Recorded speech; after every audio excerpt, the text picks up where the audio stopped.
Hola, ¿cómo están? Buenas tardes. Vamos a dar comienzo a este segundo panel de las terceras jornadas itinerantes de patrimonio, turismo y territorio.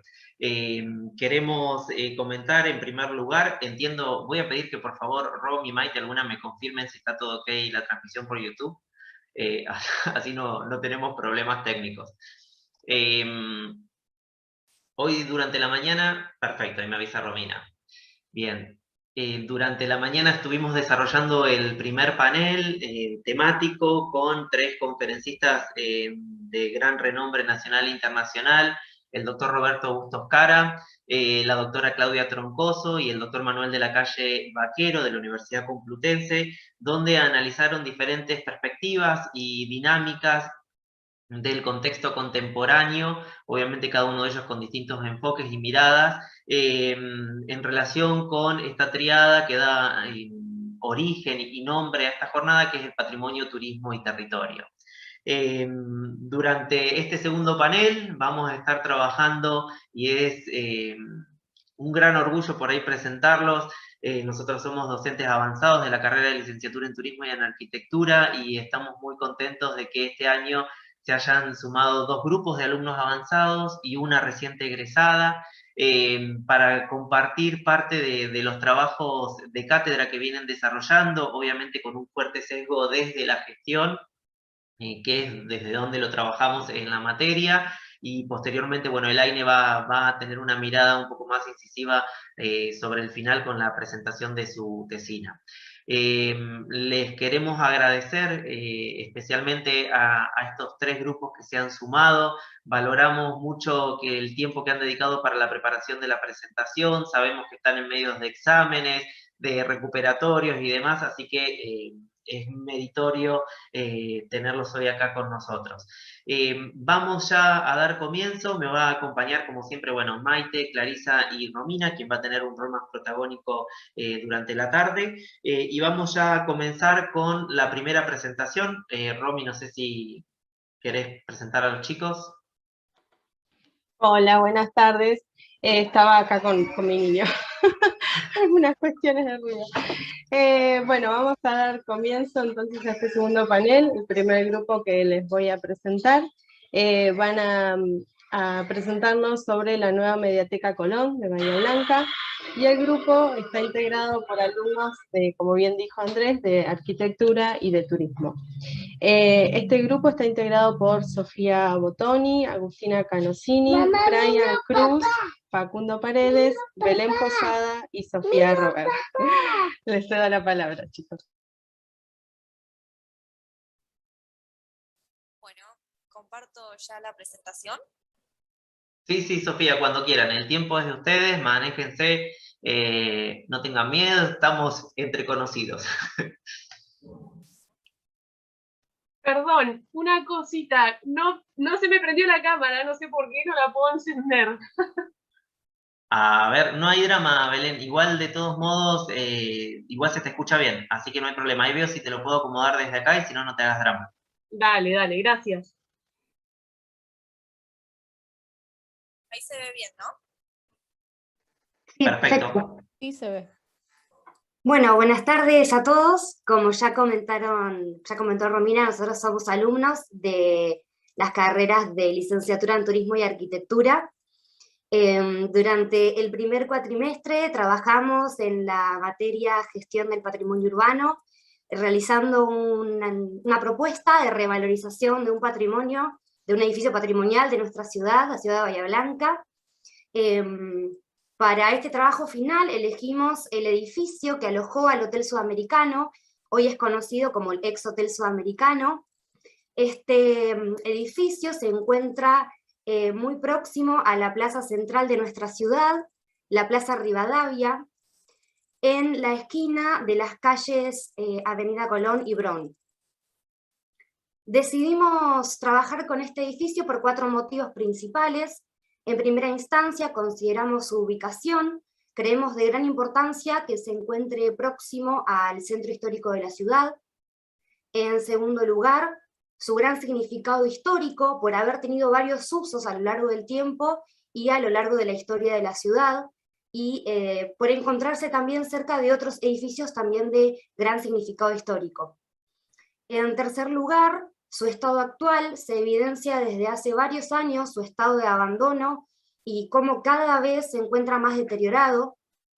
Y por último, también consideramos nuestra experiencia con respecto al edificio, ya que a pocos metros se encuentra el Club Argentino, que es un lugar donde los alumnos de arquitectura cursaron en 2019 una materia y evidenciaron de cerca cómo otros edificios similares al nuestro, en valores patrimoniales, sí recibió la protección correspondiente, realidad que no evidenciamos en torno al ex hotel sudamericano.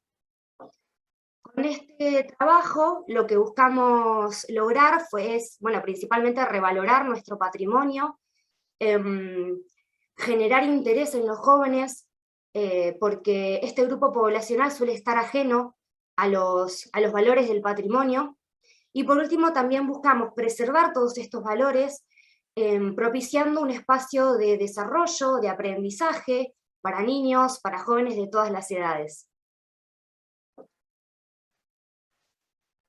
Bien, para continuar, nos parecía correcto mencionar el partido de Bahía Blanca y el contexto geográfico de la ciudad con respecto al país, y bueno, y a su vez el contexto local propiamente dicho, donde se implanta el edificio, porque bueno, ya que ambos de alguna manera influyeron en la construcción del edificio elegido. En cuanto al contexto geográfico, podemos mencionar que la ciudad de Bahía Blanca se encuentra ubicada al sudeste de la provincia de Buenos Aires, y junto con las localidades de Cabildo, General Daniel Serri e Ingeniero White, integran el partido de Bahía Blanca. A su vez, bueno, la ciudad posee una ubicación privilegiada como nodo de comunicación, ya que bueno, está conectada con las principales ciudades del país. A su vez, se considera a Bahía Blanca como una ciudad portuaria, industrial, universitaria, deportiva, entre otras características. Y bueno, todo esto que hemos mencionado ha ayudado al crecimiento de la ciudad, estableciéndola como un foco económico dentro del país. En cuanto al contexto histórico local, destacamos aquellos hechos importantes que sucedieron a lo largo de los años, los cuales de alguna manera influyeron en la construcción del edificio.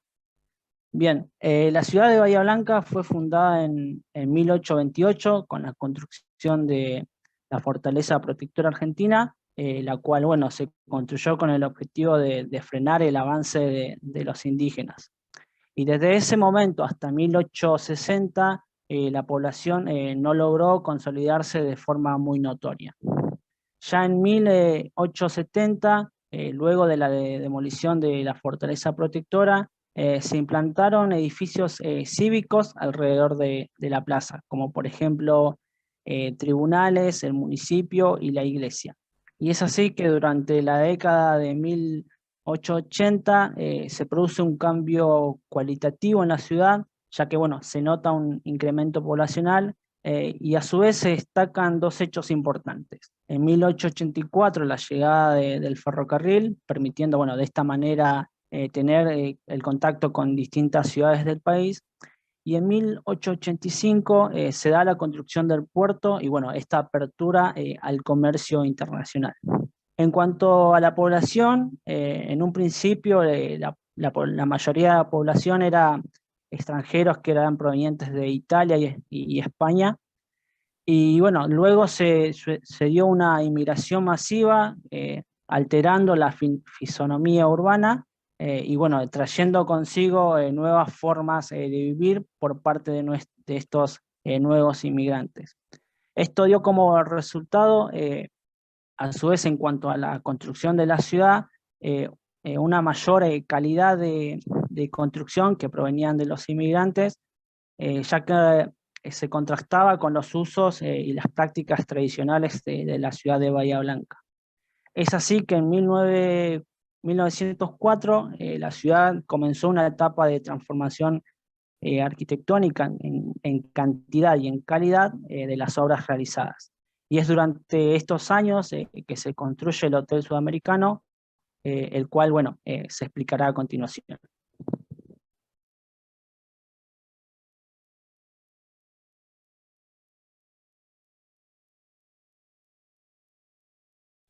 Bien, entonces como una primera medida lo que hicimos fue ir a reencontrarnos con el hotel, volver a ver en qué estado estaba y como bien dijo mi compañera Sofía, lo encontramos abandonado, abandonado desde su función hasta sus características físicas. Como podemos ver en las fotos, encontramos un alto grado de deterioro de todas las partes del edificio. Lo podemos ver en el desprendimiento de revoques que tuvo, en los ornamentos.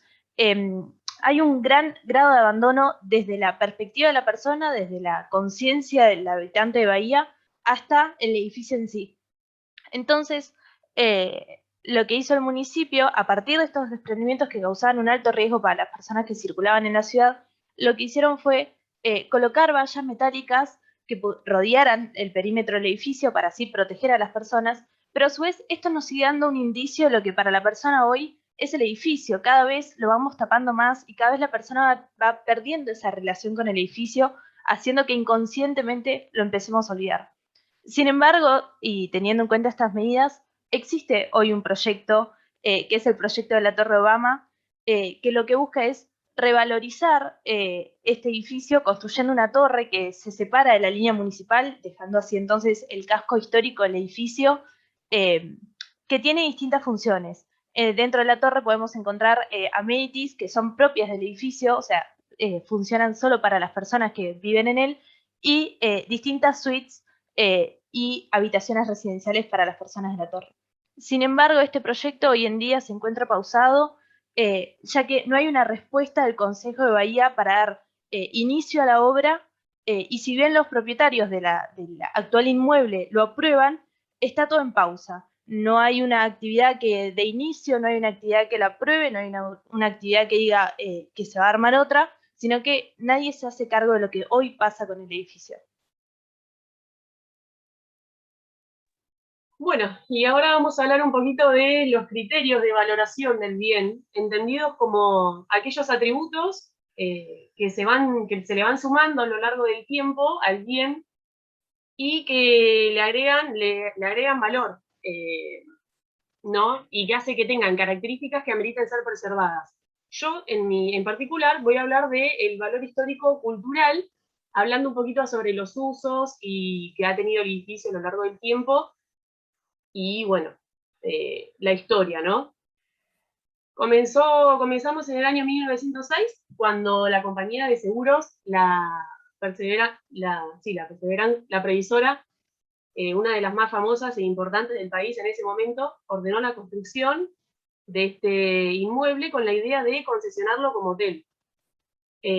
Fue así que 3 años más tarde, en el año 1909, comienza a operar y fue considerado el más lujoso de Sudamérica, el hotel más lujoso de Sudamérica, equipado con mobiliario proveniente de Europa. Lamentablemente, igualmente, para los inversores, esta propuesta no fue rentable, tan así que en el año 1919, el gerente inglés del establecimiento dictaminó su cierre, cesando definitivamente sus actividades. Hubo un año, ¿no? Un año con un gran signo de interrogación con respecto a su futuro, por lo que en el año 1920 se presentó el Gran Hotel Atlántico. Este hotel también conservó la jerarquía de su antecesor, ¿no? Esta propuesta duró aproximadamente casi 2 décadas, hasta el año 1936, año en el que cambió de dueños y modificaron levemente su nombre, mutando a El Atlántico. Esta propuesta también duró hasta el año 1942, año en el que se abre la última etapa hotelera del inmueble, llamándose Ocean Hotel. Fue este hotel quien cerró la página de hospedaje del lugar al entornar sus puertas en el año 1978. Durante estos últimos años, este inmueble ha empezado a tener un nuevo uso, se le ha asignado un nuevo destino, que es un uso más bien comercial, muy distinto al que veníamos hablando, al que veníamos charlando, ¿no? En el año 1978 se presenta en sociedad un grupo de inversores, refaccionó toda la planta baja del edificio con la idea de presentar una propuesta muy novedosa para ese momento, las cuales fueron las Galerías Ocean. Esta propuesta duró muy poco, duró aproximadamente menos de un año, por lo que en el año 1980 se presentó una propuesta aún más innovadora, que fue lo que se consideró como el primer shopping de la ciudad de Bahía Blanca. Fue el centro de compras de la Cooperativa Obrera Limitada, ¿no? El cual utilizó los diferentes pisos con diferentes propuestas. Esta propuesta también duró hasta el año 1997, año en el que los dueños del contrato de alquiler decidieron no renovar el contrato, y bueno, y en el año 1997 se instala la empresa de electrodomésticos Ventura. Empresa que tampoco ha sabido como adaptarse muy bien al mercado, digamos, ¿no? Por lo que en el año 2005 abandona el lugar, y es a partir de ese momento que el edificio se encuentra en completo estado de abandono. Pero pese a esta condición, a este estado de abandono, sigue teniendo un gran valor histórico y patrimonial para la mayoría de la población de Bahía Blanca, ¿no? Y bueno, aquí hemos hecho un relevamiento para saber qué es lo que opinan las personas. Hemos hecho unas encuestas y bueno, les hemos preguntado si reconocen este edificio de Bahía Blanca, qué valor histórico-cultural le dan, qué valor paisajístico urbano le dan y cómo calificarían arquitectónicamente la obra. Y como podemos ver allí las respuestas, la mayoría de las personas tienen una valoración positiva sobre el bien, tienen una buena visión sobre el bien, ¿no? Bueno, en segunda instancia tenemos lo que es el valor artístico-arquitectónico, en donde en esta primera imagen podemos ver cómo era el edificio anteriormente, de fuertes rasgos clasicistas, donde se puede observar en su cumbre, digamos, en su remate, en color dorado, que esto es algo que se fue perdiendo a lo largo del tiempo, ¿no? Con todas las reformas que fue sufriendo el edificio, encontrándose, bueno, digamos, en la actualidad sin ese remate que deja, digamos, al descubierto toda la parte de finalización del edificio en sí. Por otra parte, también vemos distintos elementos que fueron sufriendo cambios a lo largo del tiempo, como lo son las columnas, que originalmente eran columnas corintias, pero que se fueron reformando hasta lograr estas columnas jónicas, que se ve acá en la imagen. Lo mismo ha sucedido con las pilastras, ¿no? Las pilastras, digamos, tenemos acá un detalle, ¿no? de lo que es el capitel, y este motivo decorativo, que digamos, este motivo es muy característico de lo que es el clasicismo, y que va cambiando según las distintas columnas que hay a lo largo del edificio, ¿no? Cada columna tiene un motivo distinto. Por otra parte, acá en esta imagen podemos notar las barandas de hierro, que también se fueron reformando con el pasar de los años. Y en esta otra imagen vemos algo que ha mencionado mi compañera, que además de, bueno, del detalle, ¿no? de acá decorativo que sostiene el balcón, vemos cómo ya se nota el deterioro, ¿no? La falta de mantenimiento que ha sufrido el edificio con esta grieta, que es algo también peligroso para la sociedad. En su interior vemos ciertos rasgos que se han, con la intención, digamos, de mantener las características principales de lo que es, de lo que eran los edificios, o mejor dicho, los hoteles antiguos, como por ejemplo el ascensor, que era uno de los primeros también en involucrarse en un edificio. Luego, bueno, lamentablemente no tuvimos la oportunidad de ingresar al edificio personalmente, ya que el edificio no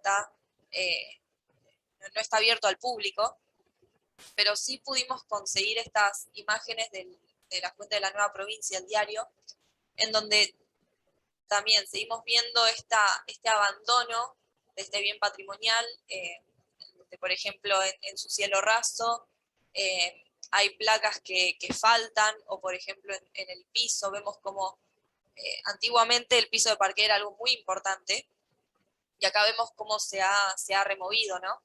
Esto es una pena. Y estas dos imágenes representan lo que era el edificio cuando era el centro de compras de la cooperativa obrera.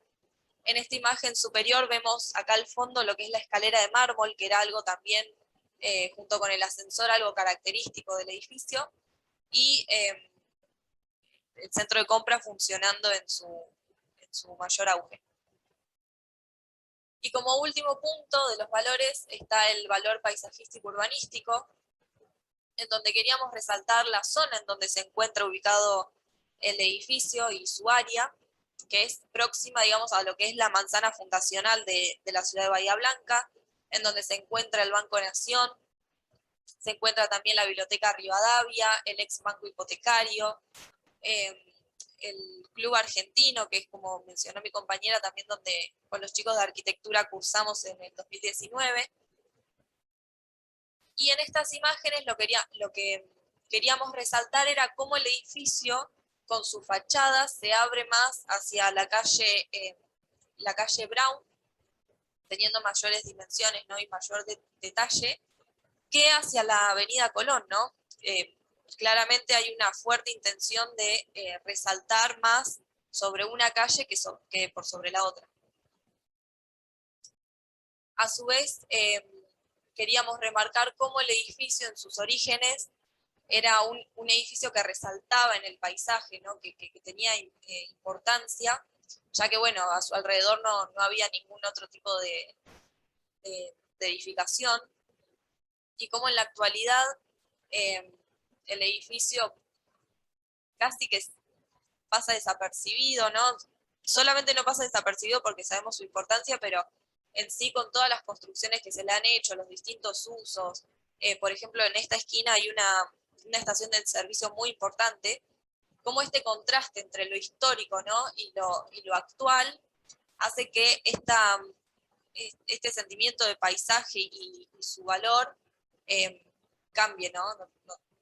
Muy notablemente. Y este es un pequeño video que grabamos, donde mostramos, lo que queríamos mostrar era el flujo de circulación vehicular y peatonal que había. Este es un video que lo tomamos alrededor de las 2 de la tarde y en plena pandemia, pero sin embargo se nota cómo hay mayor movimiento sobre calle Brown que sobre la avenida Colón, y esto en situación de cotidianeidad, ¿no? De cuestiones normales, sin pandemia, sin nada. Esto sigue pasando, ya que por calle Brown hay muchos más negocios comerciales, hay varias escuelas y es mucho más transitable por esa calle, ¿no?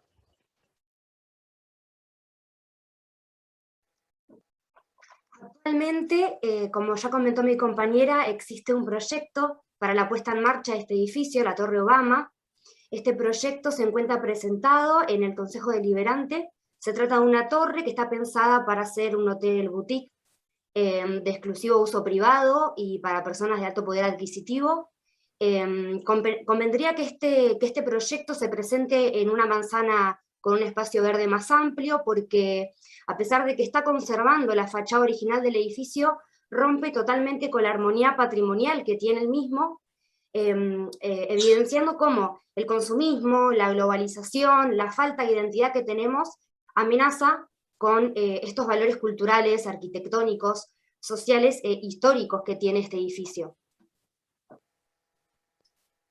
Por eso nuestra propuesta sería refuncionalizar al edificio con una mediateca, en donde como objetivos principales tenemos el acercamiento hacia la población joven, que la creemos sumamente fundamental para que se vuelvan a apropiar, ¿no? Del edificio, que tal vez para personas de edades adultas o mayores esto es mucho más sencillo. Nosotros, bueno, como población joven no tenemos esa apropiación, así que sería bueno volver a tener eso y para así también preservar el futuro, ¿no?, de lo que es el edificio. Por otra parte, el acceso a toda la población, para que también los adultos puedan reencontrarse con este edificio tan importante. La consolidación de bien patrimonial, porque si bien existe una, más allá de esa declaratoria de bien patrimonial que está en la municipalidad, es necesario que se conforme como tal y se tenga en cuenta. Y por último, pero muy importante, fomentar el desarrollo y el aprendizaje a partir de las diversas actividades que se van a desarrollar en su interior. Bueno, ¿cuáles son los programas que va a tener esta nueva Mediateca Colón, ¿no?, que es el nombre que nosotros le otorgamos? Va a contar con biblioteca, con salas flexibles, en donde se van a realizar diversas actividades que van a ser por rangos de edad, ¿no? Va a haber un salón de estudios, una sala de proyección, salón de exhibiciones, área de juegos, un estudio de grabación, locales comerciales y además de una cafetería. ¿Cómo vamos a hacer esto, no? ¿Qué actores sociales van a estar involucrados en la construcción de todo este proceso? Por una parte, va a estar la sociedad, que lo consideramos algo sumamente importante, que se participe para la elaboración de todo este proyecto. Los profesionales en restaurar bienes patrimoniales, gestores de bienes patrimoniales a su vez, una empresa constructora que esté bien elegida, ¿no?, que pueda respetar, digamos, los valores arquitectónicos que tenga y que no atropelle con todos estos temas. Tenemos un caso muy importante en la ciudad de Bahía Blanca, que sucedió con el Banco Nación, ¿no? Hubo ciertos inconvenientes ahí. Y por último, desde el Estado, coordinar con la Municipalidad de Bahía Blanca. Bueno, el financiamiento que proponemos va a ser, en primer lugar, una articulación entre lo público y lo privado, en donde se gestione de manera coordinada e integral todas estas temáticas. Un cobro de comisiones que se va a realizar a partir de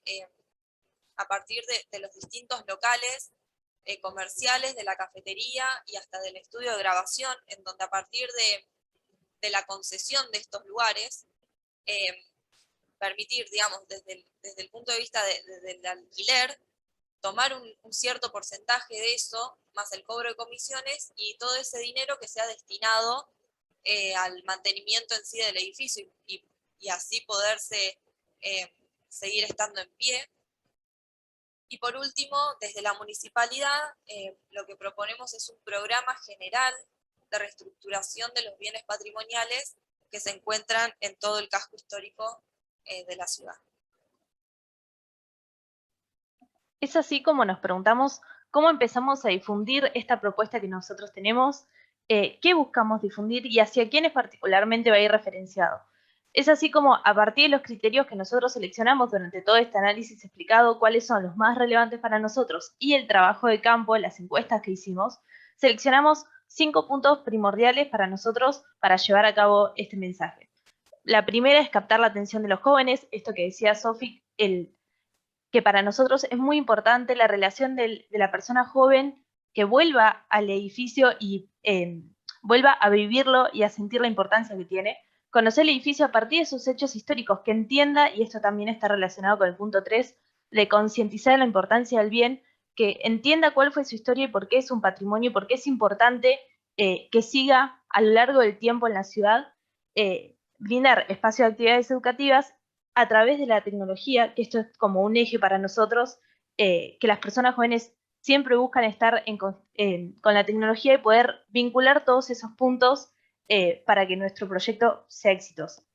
Es así como a partir de estos puntos pensamos cuál es el mensaje que queremos dar.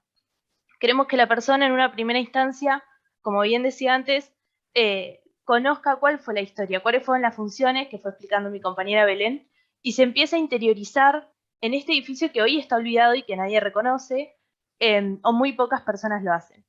Es así como armamos este recorrido a partir de imágenes y hechos muy puntuales para que sea algo dinámico. Y por el otro lado, empezamos a mostrar cuáles son los procesos que proponemos, cuáles son las funciones que vamos a brindar, para que todas las personas, desde el más chiquito hasta el más grande, encuentren un espacio que pueda ser usado, teniendo una biblioteca, por ejemplo, un área de juegos, funciones que puedan vincular distintas edades y que brinde un espacio para encontrarnos a las personas entre nosotros y un espacio para volvernos a encontrar con este patrimonio que necesita de nuestra ayuda, básicamente. Entonces, para cerrar este mensaje, lo que hacemos es proponer estas dos preguntas. Si para la persona es importante y si lo vendría a visitar, porque para nosotros es importante que la persona interactúe con el mensaje para que se lleve algo en la memoria y no sea solamente un mensaje que le pasó por el costado y no se lleve nada de nosotros. Entonces, cuando pensamos cómo vamos a transmitir ese mensaje, es que a partir de la acupuntura urbana, que es una estrategia que usamos en urbanismo, proponemos un diseño en las veredas, algo lúdico, algo que haga que las personas de golpe vayan caminando por la calle y se encuentren con algo que rompe con su rutina y empiecen a seguir este camino de flechas, pusimos nosotros, pero puede ser cualquier diseño, que lo vaya llevando exactamente hasta esta pantalla interactiva que está reproduciendo nuestro mensaje, para que pueda tener toda una experiencia, que sea una experiencia para ellos conocer nuestro mensaje y lo que nosotros queremos dar, para que no sea algo que vio, pasó y que no se llevó en la memoria. Bueno, y para finalizar, queremos destacar la importancia que tiene la sociedad en todo este proceso de valorización del patrimonio. Vimos a lo largo de todo el trabajo cómo resulta necesario ligar lo patrimonial a la población, porque esta es la que le otorga los valores y la significancia necesaria para convertirse en patrimonio, ¿no? También creemos que es muy importante seguir transmitiendo estos valores a las futuras generaciones y concientizar a toda la sociedad, porque la puesta en valor de este tipo de edificios colaboraría con el desarrollo turístico de la zona, generando beneficios económicos, y además nos permitiría generar una identidad colectiva en relación a este bien, acrecentando también nuestra identidad cultural como ciudad. Por eso es que traemos una frase del autor Gutiérrez, quien dice que el patrimonio lo definen los habitantes. Si no hay habitantes que estén referenciados a ese patrimonio, el patrimonio resulta que no es patrimonio. Muchas gracias. Bien, chicos, chicas, un gusto escucharlos. Ya los docentes de la cátedra lo habíamos hecho una partecita, ¿no? Al final del cuatrimestre, durante el primer cuatrimestre, que es cuando se dicta la materia, pero es un placer volver a escucharlos. Vamos a contarles a los asistentes que están en YouTube que estos trabajos prácticos surgen, trabajos finales de cátedra, integradores, surgen como una condición para que los alumnos aprueben la cátedra de gestión del patrimonio urbano, donde van relacionando los distintos conceptos que vamos viendo y desarrollando en las clases teóricas y prácticas y los van plasmando a partir de un estudio de caso. Ellos tienen que seleccionar un lugar, ya sea urbano o rural, con determinadas características o atributos históricos, arquitectónicos, paisajísticos, e ir desarrollando cada una de las variables que vamos desmenuzando y tratando en clase en términos de enfoques, de acciones e instrumentos de gestión. Obviamente que también hay una aplicación de la creatividad por parte de ellos en tratar de recuperar estos espacios que la mayoría de ellos se encuentran en un estado de deterioro. El caso que nos han traído del antiguo hotel sudamericano es paradigmático en Bahía Blanca porque es un edificio de características monumentales, como bien mencionaban ustedes, que se encuentran en pleno centro histórico, y ha tenido diferentes usos a lo largo del tiempo, pero ya desde hace unos cuantos años se encuentra en un estado de deterioro que se ha agudizado con esta instalación de estas mamparas que han ido poniendo sobre la vereda para impedir que los elementos que se vayan cayendo por ahí dañen a alguna persona o algún transeúnte, ¿no? En este sentido también entran en juego por ahí algunas de las cuestiones que se mencionaban en el chat. Bueno, ¿cuál es la responsabilidad de los actores sociales que construyen en cierta medida este patrimonio? Por ahí resulta contradictorio porque es un componente patrimonial, un edificio que está legitimado por normativa como patrimonio a nivel municipal, y también a su vez en el ámbito de las representaciones sociales, que eso ha sido analizado, tiene un fuerte peso en aquellas personas que concurrían a la confitería que funcionaba en el hotel, es decir, como un lugar de encuentro y demás. Entonces por ahí resulta contradictorio, y parte de las propuestas que han generado ustedes contribuyen siempre a recuperar este patrimonio con lo que comprende el término desde la mirada integral, que es como la tratamos en clase, vuelva a tener vida, ¿no? Les comento que ha tenido mucha repercusión la presentación en el chat, ya van a ver ahora cuando vayan a YouTube. Hay varias preguntas, no se asusten, se las vamos a decir ahora, así al final tienen tiempo para pensarlas, elaborarlas y pueden ir dando respuestas, ¿sí? Ahora Romina se las va a ir copiando acá en el chat de Zoom para que las tengan a mano. Vamos a continuar ahora, les agradezco chicos, un placer escucharlos. Vamos a continuar ahora con la segunda presentación, nos vamos a ir del espacio urbano al espacio rural, así que Romy, te cedo la palabra. Bueno, este segundo grupo va a presentar sobre la estación Faro en Coronel Dorrego, puesta en valor como símbolo de arraigo de sus habitantes. Quienes integran este grupo es Rocío Capela, Celeste de la Loza, Abril González Gauto, Ludmila Miguel, Rocío Negmat, Lucía Salvático y Macarena Streitenberger. Bueno chicos, les dejo la palabra.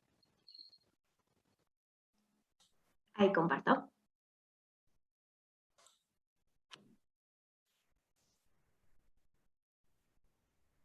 Bueno, nada, primero que nada, buenas tardes a todos. Como comentó ya el grupo anterior y los profesores, somos alumnas de la UNS, de la carrera de Arquitectura, y en nuestro caso trabajamos con la estación Faro, como habló el profesor. El trabajo para mejor entendimiento lo vamos a dividir en introducción, casos de estudio, la propuesta y por último unas reflexiones finales. Bueno, la investigación tiene como objeto de estudio, como dijimos ya, la estación Faro, perteneciente a la localidad de Coronel Dorrego, y se analiza la importancia de valor cultural de dicha estación en cuanto a su historia, los cambios producidos y cómo la sociedad fue accionando en el edificio al querer reconocer este valor no solo cultural, sino también histórico y paisajístico. Como problemática vimos que la estación tiene poca visibilidad y conocimiento de la misma por parte de las personas que no son de Faro, y como objetivo principal se plantea la creación de nuevas formas de interés orientadas a todas las personas de la región, pero más que nada haciendo énfasis en los jóvenes, de manera que puedan conocer más la historia y la actualidad de la estación. Elegimos en realidad este edificio por su implantación en una pequeña localidad que cuenta con una gran historia, que se cree que debe ser difundida para el conocimiento de sus alrededores, y reconocer la importancia de las acciones de refuncionalización que tuvo y de revalorización llevadas a cabo por la sociedad local, fomentando el cuidado y la preservación del patrimonio. Y antes de meternos de lleno en el caso, vemos cómo es la llegada a la estación.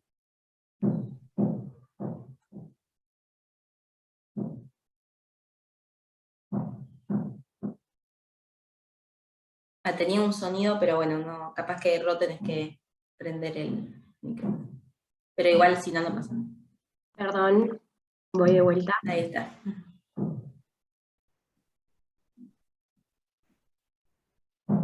Bien.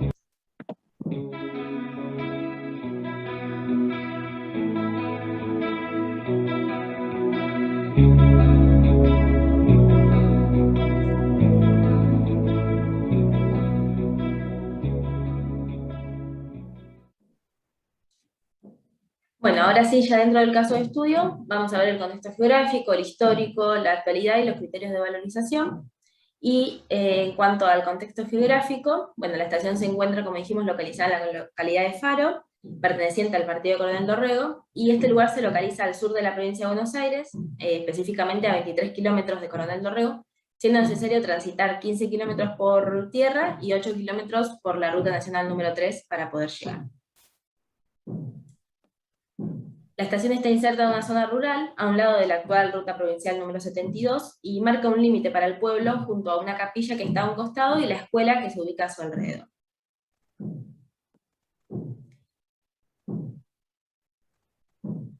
Ahí podemos ver, para mejor entendimiento, un acercamiento. Ahí se ve todo lo que es la localidad de Faro, marcada la estación, y a su izquierda se puede ver lo que es la capilla y la escuela de la que mencionaba.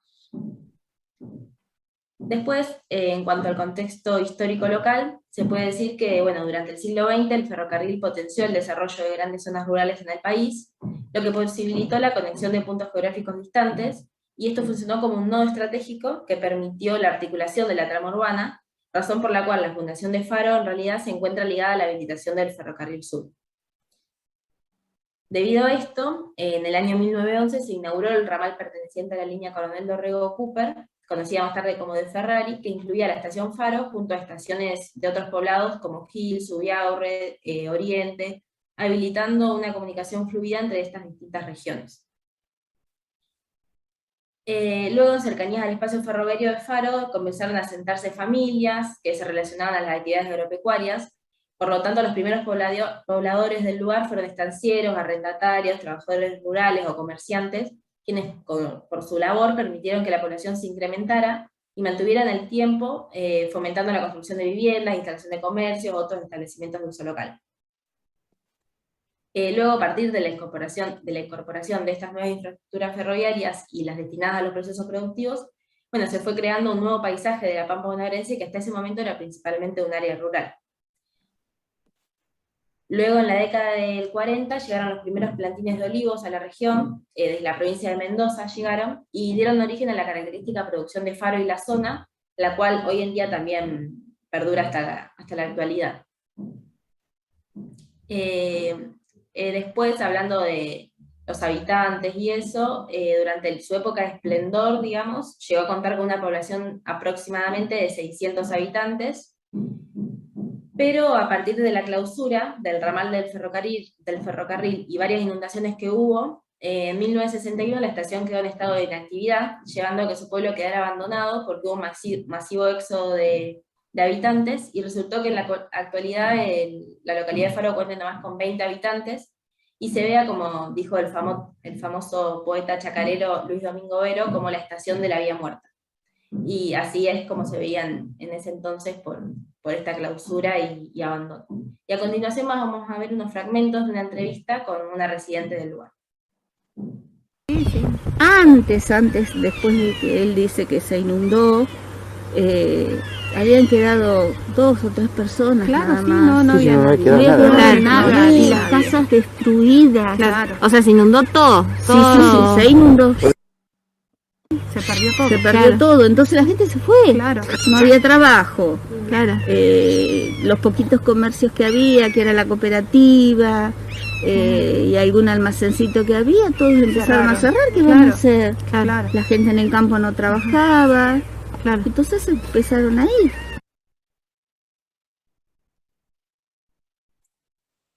Bueno, ahí como se ve en la foto es en la actualidad, pero la estación no siempre fue así, como la vemos en la imagen, sino que en sus orígenes, como veíamos en la anterior foto, se ve que la estación era un espacio de encuentro, y luego esta perdió mucha importancia y en la actualidad es reconocida como patrimonio, pero por parte de los vecinos de la localidad, quienes gracias a su apego y recuerdos que ellos tienen del lugar, impulsaron un proceso de revalorización y refuncionalización, en el cual transformaron el viejo edificio, y que estaba muy degradado, en un edificio de museo y espacio de desarrollo de actividades colectivos. Esta refuncionalización y revalorización se logró gracias en parte a la municipalidad, pero fundamentalmente a los vecinos, a la sociedad, a la comunidad de Faro, que lo lograron a través de tardes de té, cenas, elaboración de tortas fritas y demás, y a partir de esta recaudación buscaron devolverle a la estación la importancia que de verdad ella se merecía. Bueno, y esta revalorización se llevó a cabo en el 2011, cuando se cumplió el centenario de la estación Faro, y ahí es cuando los vecinos conformaron la asociación Comunidad de Faro, ya que la estación había sido saqueada y vandalizada en esa época. Bueno, todos estos cambios producidos en la obra, acompañados con otros en el pueblo, atrajeron a nuevos habitantes que estaban interesados en buscar paz y tranquilidad, y esto también como que atrajo nuevas ideas y nuevas estrategias para reacondicionar la estación. Bueno, a pesar de todas estas intervenciones, no se logró darle el valor y la visibilidad que nosotros pensábamos que se le podía dar.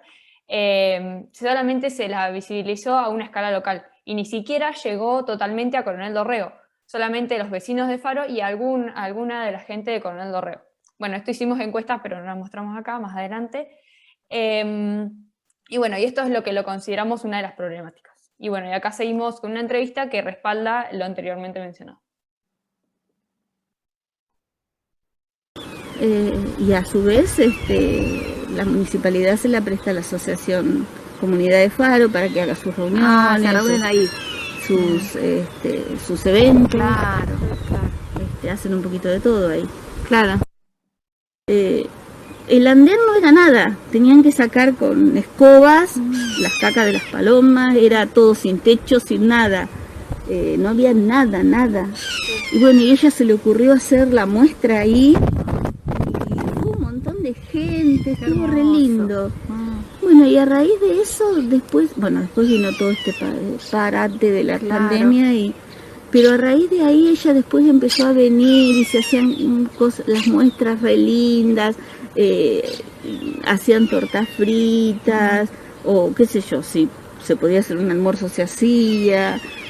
Sí, estuvo muy lindo lo que ella hizo también, esta señora de venir a resurgir las vías muertas.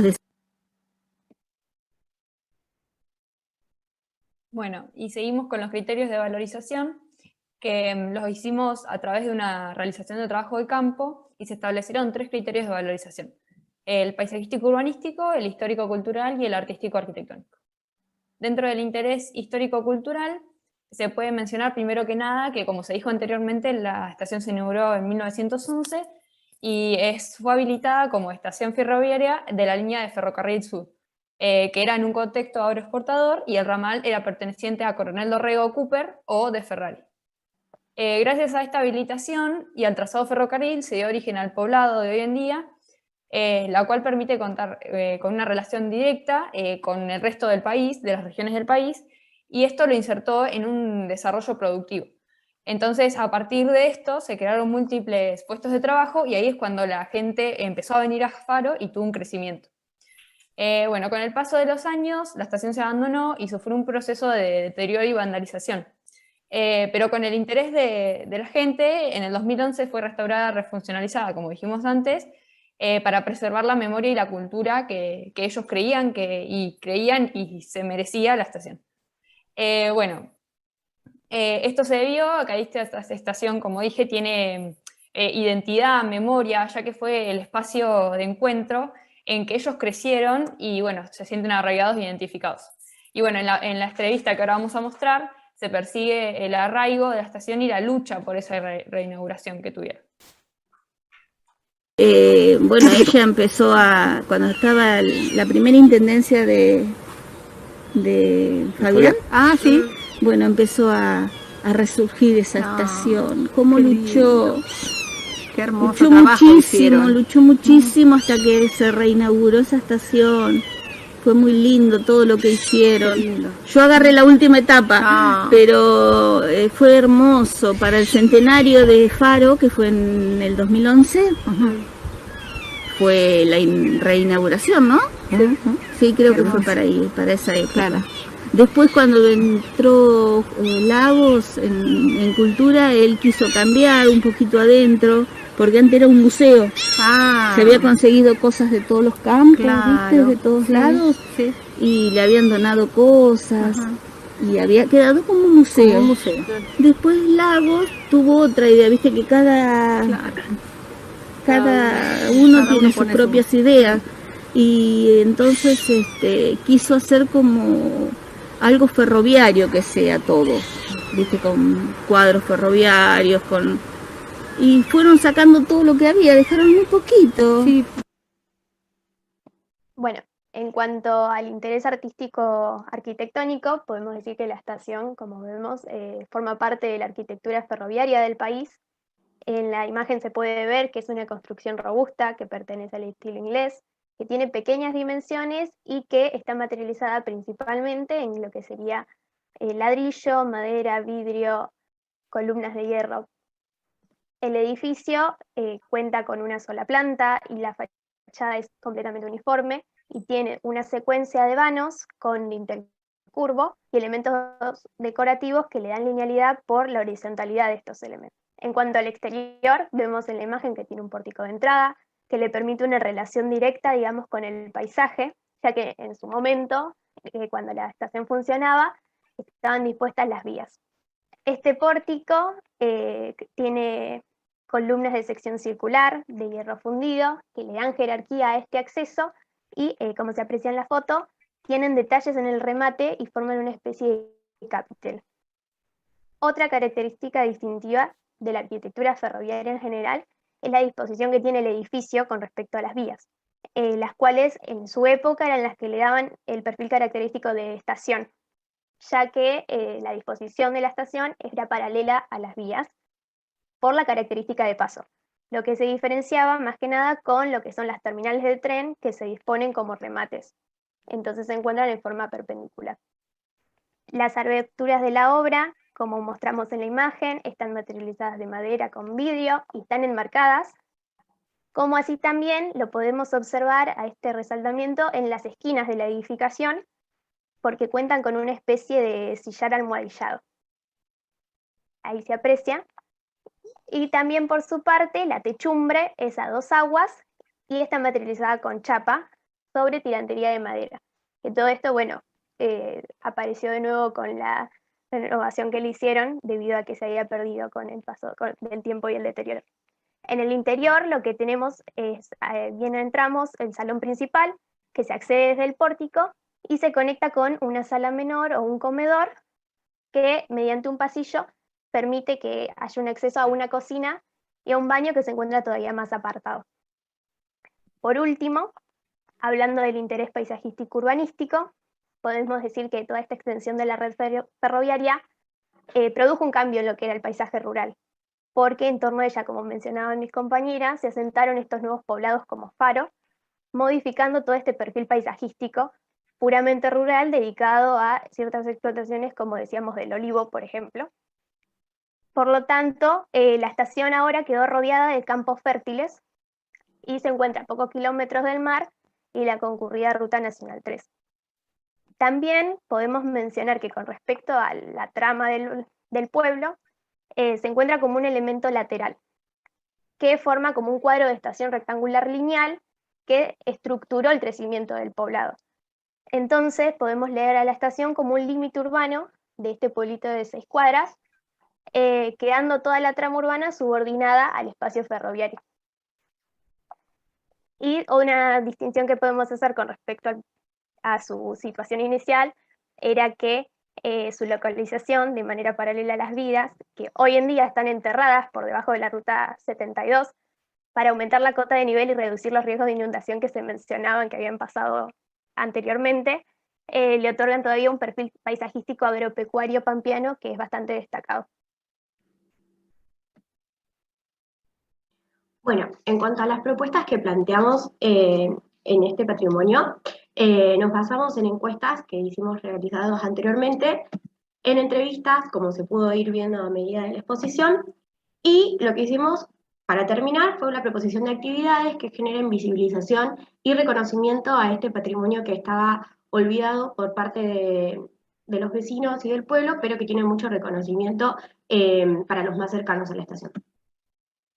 En cuanto a este reconocimiento del que veníamos hablando, hicimos una encuesta para ver qué tan conocida era esta estación y qué importancia se le estaba dando.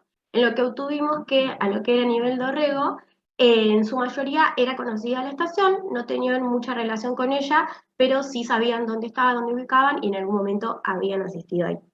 Por otro lado, el reconocimiento regional en el que abarcamos Tres Arroyos, Punta Alta, Bahía Blanca, Montehermoso, la mayoría ampliamente no conocen la estación y los que sí la conocen nunca la fueron a ver, sino que la escucharon hablar o en alguna materia, por ejemplo, de la universidad, ya que fueron entrevistados muchos compañeros, la habían escuchado mencionar, pero nunca asistieron hasta allá. Entonces, lo que hicimos fue preguntar a los residentes de localidad de Faro y más que nada también en Dorrego si le agregarían algo y qué actividades les gustarían. A lo que tuvimos respuestas que eran, a lo que le agregarían iluminación, juegos para niños y más información turística como las respuestas más relevantes y más repetidas, y como actividades, encuentros deportivos, eventos con food truck, talleres y visitas guiadas, ferias, peñas, bingo y actividades turísticas y de recreación. Todos estos, lo que tenían en común era un apartado que decía que su esencia original no cambie, que no cambie la historia, que eso es lo que piden principalmente sus vecinos, ya sea por sí agregarles algo o dejarla como está actualmente, pero siempre respetando esa esencia que tanto les atrae y que tanto la caracterice a esta estación.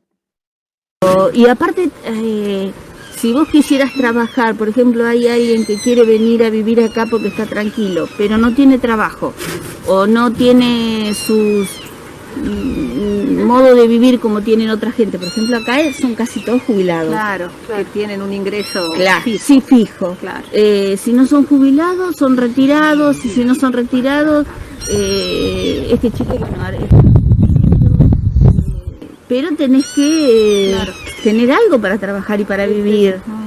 Si no, ¿de qué vivís si quiere una persona más joven venir acá? Claro. Como se escuchaba en la entrevista, algo que pasa un montón es que al pueblo, al tener tan pocos habitantes y estar en parte olvidado por el resto de la población, tampoco atrae nuevos pobladores. Entonces, de esta manera, además de incluir lo que son actividades recreativas, actividades que incentiven a un intercambio tanto sociocultural como económico. Entonces, ¿qué es lo que proponemos? Es una nueva área orientada al turismo y a la recreación, pero que tenga incluida actividades económicas que le permitan a los vecinos desarrollar un poco más esta localidad. Vamos a ver cómo lo proponemos. Una de las propuestas es un circuito turístico rural que se haga a través de visitar estaciones y olivares, ya que como venían mencionando mis compañeras, no es una única estación, sino que está en un ramal, incluido en un ramal que tiene otra en cercanía, y finalizarla con actividades participativas como pueden ser tardes de bingo, tardes de té, asados luego de los circuitos. Por otro lado, actividades recreativas varias y orientadas más que nada a los jóvenes, como pueden ser actividades de karting o actividades deportivas en su generalidad. Y por otro lado, proponemos una fiesta de interés regional, como la Fiesta Provincial del Olivo o la Fiesta Regional de la Llanura. La pregunta ahora que nos hacíamos era, ¿a quién va dirigido todo esto? Va dirigido a toda la población, pero nos encontramos con un problema, y es que los jóvenes desconocen el patrimonio y el potencial que tienen. Entonces, hicimos una orientación especializada a actividades clásicas en las que se puedan sumar todas las familias y los mismos pobladores que ya conocían la estación, pero también incentivar a las ferias de emprendedores, ya que entre los jóvenes se está moviendo mucho en lo que es emprender, también a su vez carreras de karting o actividades deportivas que los incenten a ir, y ferias con distintas actividades que también motiven un poco más a los jóvenes a participar y sumarse en el movimiento de la recuperación patrimonial y de aprovechar. Y la otra pregunta que nos hacíamos era cómo llegamos a todas esas personas a las que nos queremos dirigir. Entonces, nuestra estrategia es a partir de las redes sociales, especialmente en Instagram, donde podemos atraer de alguna manera a los jóvenes, ya que es una plataforma muy utilizada por todos ese grupo etario, y es una manera de comunicarles qué se hace, cuándo se hace y cómo lo hacemos. De esta manera los invitamos a sumarse y buscarnos en las redes sociales. Lo que también volvemos a proponer, no solamente es en las redes sociales, sino es un flyer, un póster que como estrategia buscamos ubicarlos en todos los lugares estratégicos de Dorrego, Faro y la zona, como pueden ser los municipios, las plazas conocidas y puntos de interés turístico y de información. De esta manera, nuestro flyer dice que tenemos nuevas actividades, que son las propuestas anteriormente, donde te invitamos a que vuelvas a escribir la historia de la estación, que la conozcas y te animes a formar parte. También agregamos un código QR que te dirige a el Instagram que mencionamos con anterioridad, de manera que puedas informarte de una manera por ahí más rápida o que tengas más información sobre su historia, por ejemplo. Ahí dejamos un video en el que te mostramos dónde está, los intereses que tiene, que son los que mencionaron mis compañeras, qué actividades, cuándo, dónde, y todo lo que puedes encontrar. Como reflexiones finales, partimos del rol de la comunidad importante que tiene en estos procesos de valorización, revalorización. La comunidad acá fue la primera en tirar hacia adelante, en proponer, en sumarse y incentivar el cambio y la recuperación de esta estación, y cómo a partir de sus deseos nosotros pudimos levantar y proponer actividades que creemos serían fuertemente aceptadas debido a que están hechas a partir de sus deseos y por otro lado de sus necesidades. Por otro lado, agregar identidad para quienes no la conocen se sientan identificados y respetar aquellos valores ya construidos en la sociedad en la que se inserta. Y por último, que la importancia del patrimonio se la da a su gente, por eso no está reconocido como tal en un modo formal, sino que es patrimonio porque sus pobladores, su gente lo reconocen como tal, y eso es suficiente para cuidarlo, preservarlo y refuncionalizarlo. Muchas gracias.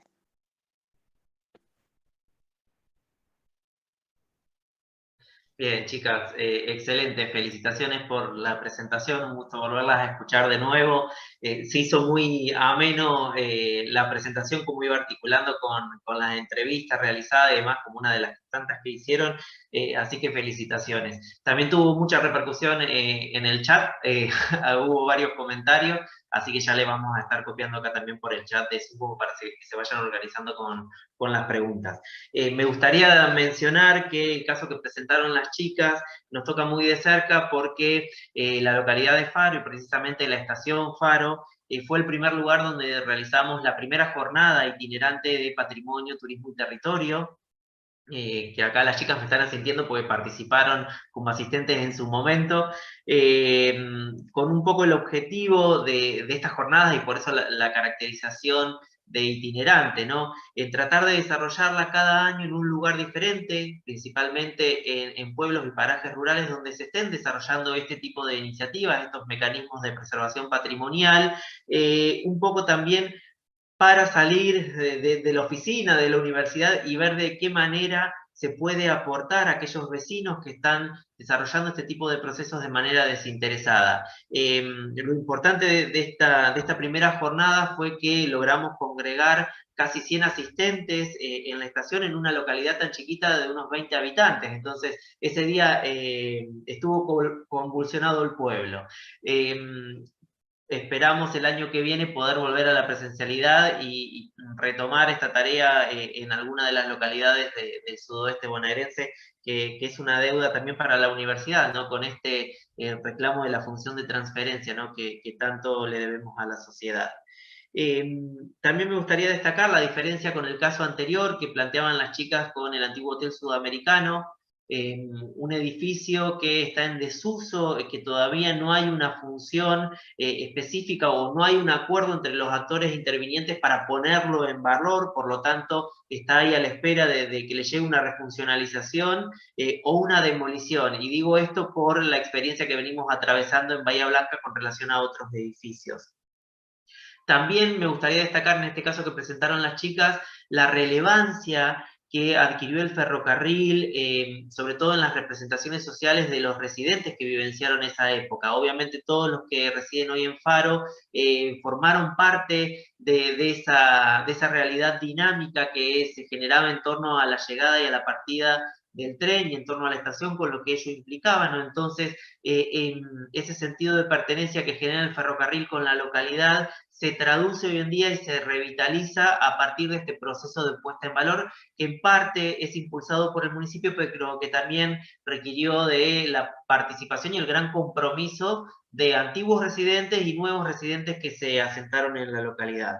Y que esto tiene que ver también con los procesos, que si lo analizamos a nivel contextual, que tienen que ver con la nueva ruralidad, estos procesos de valorización turística del patrimonio que se visualizan en pequeños pueblos y parajes rurales y que de alguna manera tienden a reactivar ciertas historias o identidades. En este caso de Faro, la cuestión del ferrocarril y todo lo que se desarrolló en torno a este sistema cobró gran protagonismo. Así que bueno, les agradecemos, chicas, agradecemos los comentarios y la participación también de los asistentes. Y bueno, ahora Romina les va a estar copiando en el chat algunas de las inquietudes que consultaron para que al final la puedan responder. Gracias. Bien, vamos a iniciar con la última presentación. Ya, Elaine, ahí te veo cara de susto. Vamos a presentar a la licenciada Elaine Rostaun. Si querés, Romy, hacer la presentación formal, te damos la bienvenida, Elaine. Bueno, como última exponente de este panel, vamos a presentar a la licenciada Elaine Rostaun. Ella es reciente egresada de la licenciatura en Turismo y nos va a presentar Arte Público, Representaciones Sociales y Turismo, Tallando Identidad en Pehuenco. Bienvenida, Elaine. Estás muteada, Elaine.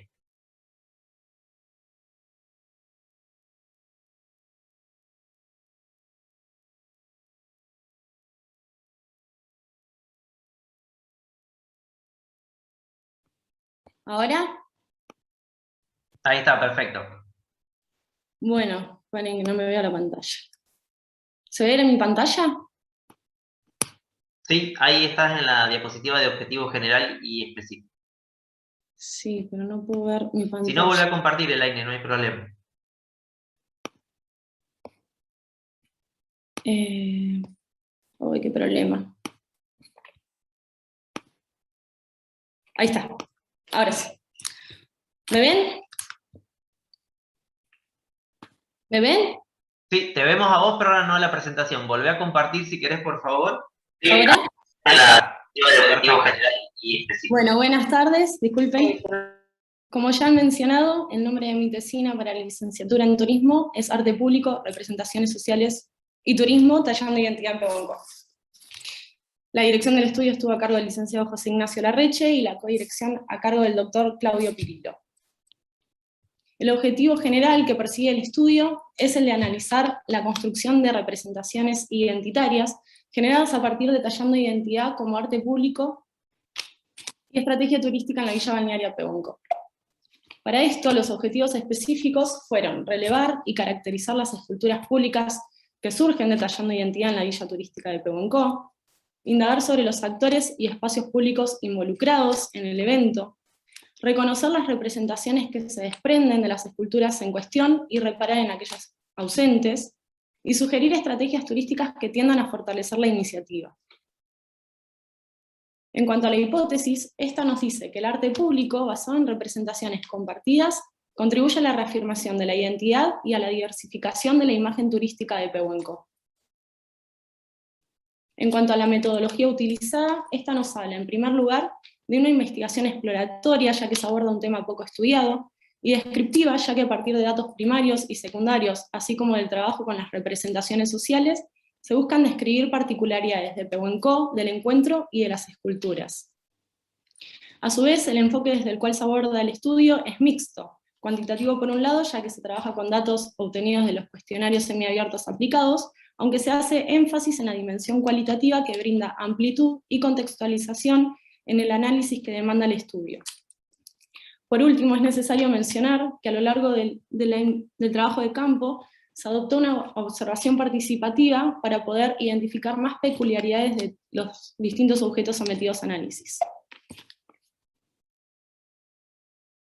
Para entender de qué va la investigación, es necesario abordar brevemente los conceptos de espacio, de arte y escultura público. Los espacios públicos son aquellos lugares destinados al uso colectivo, en donde todos nos deberíamos mostrar y relacionar desde una posición de igualdad y libertad, ya que estos espacios expresan la democracia en su dimensión territorial. A su vez, estos pueden albergar simbolismo e identidad a través del arte público. El arte público son aquellas obras de arte que se han planificado y ejecutado con la intención de que sean accesibles a todos. En este sentido, el punto de partida del arte público deberían ser las inquietudes, los orígenes y los deseos de una determinada comunidad. Sin embargo, muchas veces este arte se encuentra condicionado por los intereses de los actores involucrados en su desarrollo, pudiendo dejar de lado otras cuestiones que también son representativas para el pueblo. Una forma del arte público es la escultura pública, y en este caso se trabaja sobre las esculturas públicas que surgen de Tallando Identidad en la villa turística balnearia Pehuenco. Este destino litoral, por su condición, ofrece como producto principal al binomio sol y playa. El turismo de sol y playa es el motivo de desplazamiento de los mayores flujos de la demanda, y por este motivo produce transformaciones en las estructuras territoriales, sociales y económicas de un destino. A su vez, por las cualidades de su producto, presenta elevadas tasas de estacionalidad, lo que genera que se busque complementar su oferta principal con otros recursos. Es así como el turismo cultural aparece como una oportunidad para estos destinos de diversificarse y renovarse a través de la revalorización, de la afirmación o de la recuperación de elementos culturales que identifican a su comunidad. Es así como complementa al sol y la playa y ayuda a marcar su marcada estacionalidad. A reducir su marcada estacionalidad. Existen experiencias nacionales de destinos litorales que han llevado a cabo proyectos de tipo artístico-cultural en una forma de complementar al sol y la playa, como son los casos de Miramar, Pinamar y Las Grutas. En el caso que nos compete, para analizar si las esculturas públicas que surgen del encuentro de Tallando Identidad representan realmente al pueblo pehuenquino, se aborda el estudio desde el campo de las representaciones sociales. Esto se torna pertinente si se entiende que las representaciones sociales son un conjunto de conocimientos, de valores y de prácticas que guían los comportamientos y las comunicaciones de una determinada sociedad. Es así como éstas se circunscriben en el sentido común y participan de una construcción que es compartida con otros y en la interpretación de esta realidad.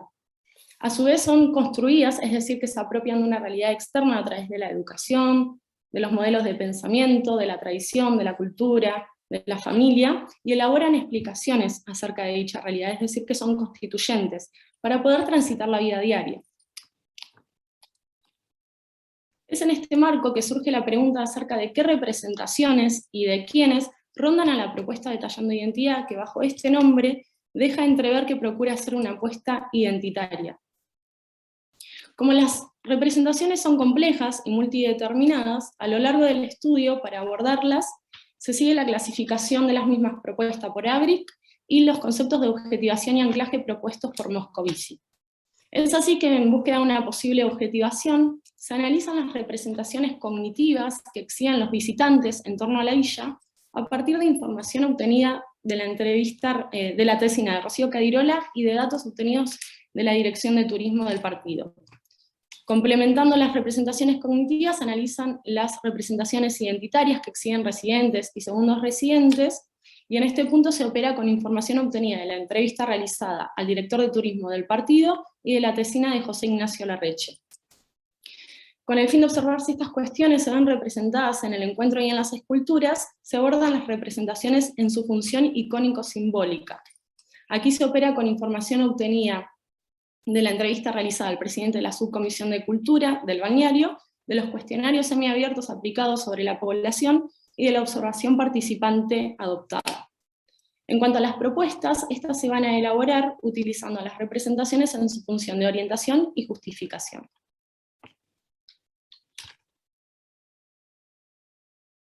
Es momento de pasar al área de estudio. Pehuenco es una villa turística balnearia ubicada al sudoeste de la provincia de Buenos Aires, en Argentina. Entre sus particularidades se destaca su ambiente boscoso, las calles de tierra, la ausencia de edificaciones en altura y su tendencia a ser una slow city.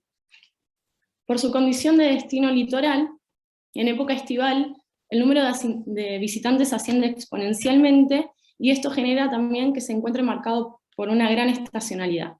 Es así que Pehuenco complementa su oferta principal de sol y playa con otros recursos, muchos de ellos de índole cultural. Es así que se encuentran atractivos patrimoniales e históricos, como la Casa Barco o la Casa Molino, u otros inmuebles más contemporáneos, como un playón deportivo sociocultural o un teatrón. Estos dos últimos forman parte de un conjunto de acciones en auge que en el último tiempo han tendido a fortalecer la identidad local más allá de la actividad turística. En este contexto también se han impulsado eventos desde el ámbito público-privado, como la Fiesta Provincial de Comida al Disco, Amaricampo, u otros eventos más comunitarios, como la Varieté Clandestina o Contramarea. Estos, muchas veces a través del arte, buscan consolidar esta preferencia por lo característico y propio de la villa, más allá de la actividad turística. Puntualizando ahora en las experiencias de esculturas públicas previas a las surgidas de Tallando Identidad en Pehuenco, encontramos por un lado la propuesta de un parque temático paleontológico en la Plaza Carrasco, principal espacio público de la villa, que replica especies de la megafauna que habitaba la región en el pasado. Por otro lado, se visualiza una movilización artística, pero más política, crítica y social, gestada a raíz de la desaparición de una vecina de la villa en el año 2015, Andrea Esnaola, y en este contexto se han esparcido signos de pregunta en distintos espacios públicos de Pehuenco que interpelan su desaparición y buscan despertar conciencia. Pasando ahora de lleno al eje de la investigación, el Encuentro Nacional de Escultores. Este evento se gesta en el año 2018 y ya cuenta con 2 ediciones. Luego de la segunda edición se decide transformar el evento en una bienal para poder reunir más recursos que impacten en su promoción y en su jerarquía. Este acontecimiento, mediante el modelado de troncos fundacionales y la creación de esculturas públicas, busca homenajear el trabajo del fundador, de los paisajistas y primeros pobladores de la villa que a lo largo de los años forestaron el territorio con miras al futuro, labor que repercute en el entorno arbolado que hoy en día caracteriza al lugar. Es así que el objetivo es democratizar el acceso a los bienes culturales, el lema es transformar lo ya creado haciendo alusión a estos troncos fundacionales, y el ideal es conocer y entender el origen, el espíritu y la identidad de Pehuenco para lograr su cuidado y preservación. Tallando Identidad conforma una propuesta innovadora en lo que hace a la oferta cultural de Pehuenco, y en él se ven involucrados actores que provienen de distintos sectores. Es así que representando al sector público se destaca la Dirección de Turismo del Partido de Coronel Rosales y la participación de la Delegación Municipal de la Villa. Esta última, entre otras funciones, asume el padrinazgo de algunas obras, que es la tarea de mantenimiento de las esculturas que recae sobre ciertos referentes de Pehuenco. Este rol, además de la delegación, se ve ocupado por algunos comerciantes y prestadores de la villa que devienen como los representantes del sector privado involucrado en este encuentro. De ellos proviene la mayor parte del dinero necesario para pagar todos los gastos que se desprenden de Tallando Identidad y en este sentido se transforman en el principal sponsor. En cuanto al sector comunitario, sobresale la presencia de la Sociedad de Fomento de Amigos de Pehuenco, la cual, además de ser la ideadora inicial del proyecto, se encarga de la mayor parte de su planificación y de su gestión. También es importante la presencia de la comunidad, de los vecinos del lugar, que se acercan a los artistas a ofrecerles charlas, comida, bebida, a la vez que presencian el proceso creativo. Por último, es esencial la presencia de los artistas, los cuales provienen de distintos puntos del país y a través de su sensibilidad y de su técnica hacen posible la existencia concreta del arte público. Esta diversidad de actores involucrados genera distintas miradas sobre el evento. Es así que el sector público enfatiza sobre los objetivos estratégicos de promoción e imagen turísticas que se generan o que se pueden alcanzar, mientras que el sector comunitario enfatiza sobre el entramado colectivo que se produce y prioriza que sea un encuentro de creación de obras de arte en donde todos nos sintamos parte, es decir, objetivos más sociales. Para continuar con el análisis, se consideran los espacios públicos activados a raíz de la instalación de una obra. Los criterios seguidos para el emplazamiento fueron lograr armonía con el entorno, favorecer la experiencia de contemplación, generar espacios de relajación, la cercanía a la playa, la centralidad, y si hubo ayuda de privados, padrinos, que pretenden así que las esculturas se encuentren cercanas a sus comercios. En este último caso parece que se toma como criterio predominante de emplazamiento una cuestión de intereses privados y no tanto público-paisajísticos, como debería entenderse. A raíz de la instalación de una escultura, en algunos de estos sitios se agregan bancos para armar plazoletas, regenerando espacios que anteriormente se encontraban en desuso, abandonados, o que tenían otro simbolismo y a partir de tallando identidad se vuelven a poner en valor. Para analizar, en el mapa que aquí se presenta se puede observar la distribución de las obras. Estas, como se puede percibir, se encuentran agrupadas y distribuidas a lo largo de dos de las principales calles de la villa. Estas son la calle Brown y la calle Avenida San Martín. No obstante, tres de ellas sí parecen estar relativamente aisladas, como son los casos de la escultura 15, el bombero, la escultura 6, la Machi, o la escultura 14, Aloe Cristal, cercana al Bosque Encantado. Ahora sí, para analizar la percepción de la comunidad con respecto a estas cuestiones, en los cuestionarios aplicados se indagó acerca de la ubicación, de la distribución y la señalización de las obras. En cuanto a la ubicación, una amplia mayoría, cerca de un 80%, creen que las obras se encuentran bien ubicadas, mientras que un 40% considera que no se encuentran distribuidas de forma pareja. En cuanto a la señalización, durante el trabajo de campo, se constató que la misma es inexistente y que la ausencia de información es intencional, ya que se busca generar la disrupción. Esto es, encontrarse sorpresivamente con una obra de arte que cambie el significado del entorno en ese momento concreto. También se preguntó a los encuestados si creían que las esculturas aportaban valor a los espacios en donde se encontraban. En este caso, una amplia mayoría, cerca de la totalidad, manifiesta estar de acuerdo con esta cuestión, denotando una posible evaluación positiva en torno a la propuesta. Retomando ahora el tema de las representaciones, se analizan las representaciones cognitivas que exhiben los visitantes en torno a la villa. Estas nos hablan de Pehuenco como un destino de sol y playa que se encuentra cercano a otros centros urbanos, que es elegido por la seguridad y la hospitalidad de la comunidad local, pero sobre todo por la naturaleza, por la vegetación frondosa y la tranquilidad que ofrece el destino. En la misma línea, las representaciones identitarias de los pehuenquinos de la comunidad local también valoran la tranquilidad como lo más representativo de Pehuenco y se inclinan hacia el resguardo del perfil original de la villa, esto es, como ciudad-jardín. No obstante, estos también valoran aspectos relacionados con los deportes que allí se pueden realizar, y también aspectos relacionados con lo geológico y lo patrimonial del lugar relacionados con la Reserva Natural Pehuenco-Monte Hermoso. Siguiendo con las representaciones identitarias, se analizan aquellas que exhiben los segundos residentes. Estas, una vez más, valoran la tranquilidad como lo más importante de Pehuenco, lo más representativo, y también la naturaleza, el color verde, el entorno forestal. Sin embargo, estos también destacan aspectos como la seguridad y posibilidad de descanso que el destino ofrece como lugar de segunda residencia. Podemos inferir que entre estas representaciones hasta aquí mencionadas sobresale el entorno forestal o arbolado de Pehuenco y la tranquilidad que impregna el lugar. Para observar si estas cuestiones se ven representadas en el encuentro y en las esculturas, se trabaja sobre las representaciones icónico-simbólicas que rondan a la propuesta. En este punto, a partir de una pregunta abierta, se consultó a los encuestados qué piensan sobre el evento.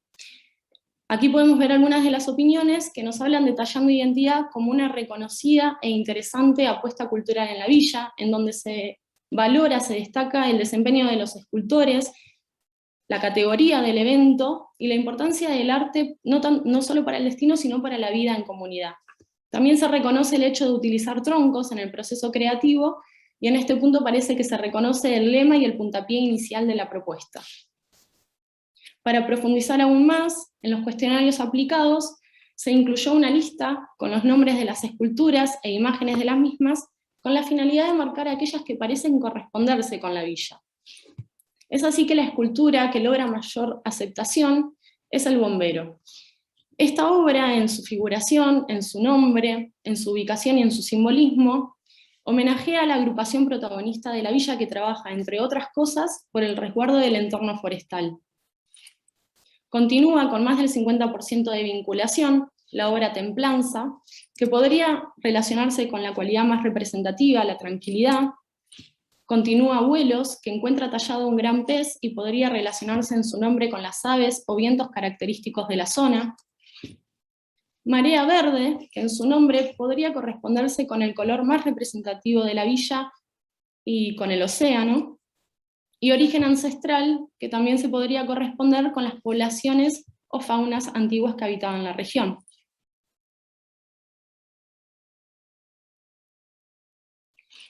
Luego, del 35 al 50% de vinculación, continúa Ana y el miedo, que figura una niña escondida detrás de un árbol. De Tucumán a Pehuenco, que en su título nombra al balneario y encuentra tallada la casa barco en uno de sus vértices. Aloe Cristal, escultura que parece hacer una alegoría a la planta medicinal suculenta que se encuentra diseminada a lo largo de todo el lugar. Y Agitando Pañuelos, que si bien es figurada, en su nombre no parece remitir a Pehuenco porque parece hacer alusión a una canción de Mercedes Sosa. Luego, con menos del 35% de vinculación, continúan Nuestra América, La Machi y Vórtice. La primera y la tercera parecen ser obras de arte más abstractas y ambas se encuentran en la Plaza de las Esculturas. Este espacio público, a diferencia de los demás espacios activados, no se encuentra al paso del transeúnte, sino que la persona debe ingresar a la misma. En cuanto a La Machi, si bien es figurada y parece hacer alusión a los chamanes de pueblos originarios, recordamos que la misma se encuentra relativamente aislada, alejada del resto. En este sentido, parece ser que los espacios públicos elegidos para el emplazamiento de una obra repercuten en el impacto que genera la misma. Por último, las obras sin título asignado no se han tenido en cuenta en los cuestionarios, pero si reparamos en sus figuraciones, podemos observar que dos de ellas sí parecen corresponderse con Pehuenco, como son el caso de una escultura que se asemeja a un caracol, o la escultura que parece encontrar tallado al océano y a un barco.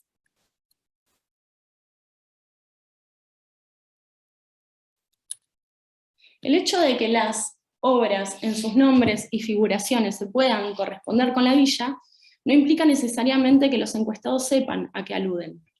Los artistas son muy reservados al momento de hablar sobre las connotaciones e inspiraciones de sus obras, ya que se plantea que hoy en día, cada vez más, la mirada sobre el arte es algo personal. Esto parece verse reflejado en el aproximadamente 80% de los encuestados que manifiesta interés en saber más acerca de las esculturas. No obstante, dos de ellas sí cuentan con un significado propuesto por los artistas. Estos son los casos de la escultura Vuelos, de Daniel de Ambrosi, que referencia a los vuelos de la muerte ocurridos durante la última dictadura cívico-militar en Argentina, es decir, que reivindica cuestiones de derechos humanos, y la obra Marea Verde, de Irena Castro, que aboga por los derechos de la mujer y la sororidad, es decir, que contribuye directamente al ejercicio de la democracia. En este sentido, el hecho de que las obras sean reconocidas no implica necesariamente que las mismas sean representativas solos de Pehuenco, es decir, que exceden a la villa, son cuestiones más nacionales o mundiales. Con la finalidad de construir propuestas que tiendan a fortalecer la iniciativa y hacerla aún más representativa, en los cuestionarios se indaga sobre características, historias o personajes que a la comunidad local le gustaría que fueran anclados en una obra. Es así que en primer lugar se mencionan características naturales de Pehuenco relacionadas a la flora, la fauna, el mar y el cielo. Entre estas, muchas ya parecen estar representadas, como los pinos y árboles, que pueden encontrar posibles correlatos en el origen del encuentro, en la materia prima utilizada para realizar las obras, o en la figuración de Ana y el miedo. Otras, como el mar, la sudestada o los animales marinos, se podrían ver representadas en la obra Vuelos, que recordamos que encuentra tallado un gran pez, en la obra Marea Verde o en otras sin título. Las huellas se podrían ver representadas en la obra Origen Ancestral, y el bosque encantado es el lugar de emplazamiento de una de las esculturas, así que también abarcaría la representación sobre este espacio singular de la villa. En cuanto a las calles de tierra, estas parecen cargar con cierto protagonismo si se las considera parte del espacio público que alberga el conjunto. Por otro lado, se mencionan características más culturales del lugar, ya sean estas materiales o simbólicas. Entre estas, algunas también ya parecen estar representadas, como el Hotel Kumilkan, que alberga a la escultura Templanza, la Casa Barco, que recordamos que se encuentra tallada en la obra de Tucumán a Pehuenco, o la Tranquilidad y la Paz en la obra Templanza de Daniel de Ambrosi. Podemos inferir que entre estas cuestiones, me faltan los personajes y grupos reconocidos pehuenquinos. Aquí también se mencionan varios, pero solamente las poblaciones originarias de la región podrían verse representadas en la obra Origen Ancestral. El resto, por lo pronto, quedan relegadas. Podemos inferir que entre estas representaciones mencionadas como ausentes, pero que ya parecen encontrar correlatos en Tallando Identidad, sobresalen las cuestiones naturales de Pehuenco, y en este sentido son aspectos más fácilmente percibidos por los artistas cuando arriban a la villa, o de igual forma abarcan referencias más comunes al momento de definir al lugar. En este sentido se cree que se corresponden más con las representaciones en su función cognitiva. En cambio, entre las representaciones identificadas como ausentes y no representadas esculturalmente hasta el momento, sobresalen aquellos aspectos culturales y en algún punto emotivo. En este sentido, se cree que se corresponden más con las representaciones en su función identitaria y que denotan un conocimiento más profundo y específico sobre Pehuenco. Teniendo en cuenta las representaciones cognitivas, identitarias, pero sobre todo las representaciones icónico-simbólicas ausentes, identificadas y no representadas hasta el momento, se elaboran las propuestas que tiendan a fortalecer la iniciativa, ya que además, para muchos, el arte público puede convertir a Pehuenco en un destino de playa original. Las propuestas se abordaron desde 3 categorías. En relación al espacio público se propone incorporar vecinos a la elección del emplazamiento de una obra, regenerar el Boulevard de 9 de Julio, que es una calle, este boulevard conecta 4 de las principales calles de la villa, a lo ancho, proponer espacios recreativos en los bulevares de Avenida Rosales y Avenida San Martín, reactivar la antigua cancha de bochas, que es un espacio que fue punto de encuentro en el pasado para simpatizantes de este juego de origen italiano y que hoy en día se encuentra en estado de abandono, hacer hincapié en zonas menos transitadas de Pehuenco para poder lograr descentralizar el circuito, dotar de iluminación a todas las esculturas para que sirvan como mojón de orientación, equilibrar el componente cultural y litoral del destino, colocando obras en distintas bajadas a la playa, ¿no? Porque es un destino que ya hoy en día ofrece turismo de sol y playa y también cultural. En cuanto a las propuestas relativas a las esculturas, se propone donar troncos que deban ser talados por fuerza mayor, sirviendo tales como materia prima para las esculturas, comunicar a los artistas las representaciones ausentes identificadas a lo largo de esta investigación, incrementar el número de obras figuradas relativas a estas representaciones ausentes identificadas, emplazar nuevas esculturas en cercanía a los inmuebles más representativos de Pehuenco, ya sea la Casa Barco, la Casa Molino, la Capilla, organizar charlas abiertas previas al evento para compartir historias, anécdotas y memorias que sirvan como inspiración para los artistas en futuras ediciones. Por último, en cuanto a las propuestas relativas al evento, se propone realizar muestras audiovisuales o fotográficas que relaten la historia o origen de Pehuenco y su relación con Tallando Identidad, relevar y archivar relatos y leyendas de los lugareños para poder tematizar las distintas ediciones, potenciar espacios y obras mediante intervenciones artísticas de tipo horizontal, por ejemplo, muestras circenses, muestras musicales, estatuas vivientes. Desarrollar a la par del encuentro talleres artísticos en general, radio en vivo y ubicar stands de emprendedores locales para potenciar aún más el componente cultural de este encuentro, incorporar el encuentro a las encuestas realizadas desde el municipio para no solo medir su importancia, sino también para darlo a conocer. Jerarquizar el componente cultural del encuentro y las esculturas con marketing y señalética.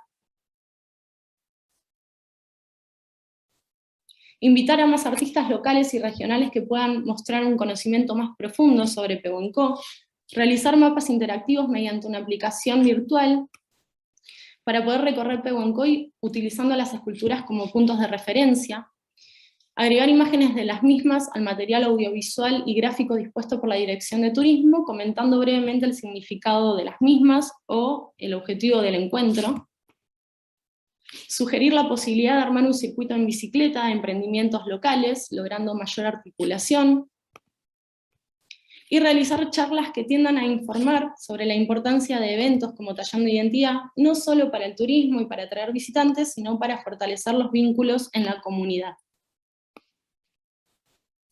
Bueno, llegando hacia el final, nos quedamos con algunas consideraciones finales. La Villa Balnearia Pehuenco, en los últimos años, ha impulsado en su oferta turístico-recreativa cultural, y esto se ha visto reflejado en la organización de eventos como Tallando Identidad, que buscan fortalecer la identidad de la comunidad local. Este acontecimiento, mediante la creación de esculturas públicas a partir de troncos fundacionales, busca homenajear a los primeros pobladores que forestaron el lugar con mucha paciencia y dedicación. Mediante el trabajo con las representaciones sociales se buscó esclarecer si esta propuesta es congruente con aquello representativo para la comunidad local. Es así que entre las representaciones ya presentes se identifican aspectos más cognitivos del lugar, en especial de características físicas y naturales, mientras que entre las representaciones ausentes sobresalen aquellos que aluden a cuestiones simbólicas, emotivas y culturales.